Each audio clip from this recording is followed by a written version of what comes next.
Hi friends, welcome back to my blog. আজকে আমার শুভ দাদার বার্থডে স্পেশাল লাঞ্চ আপনাদের সঙ্গে শেয়ার করি।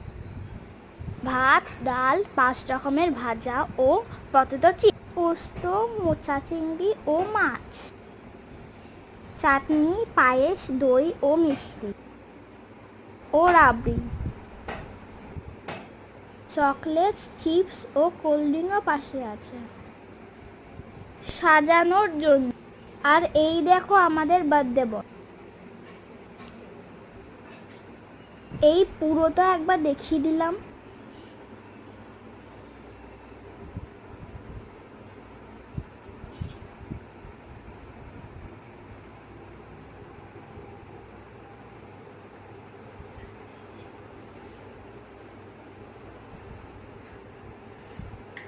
Thank you for watching my blog.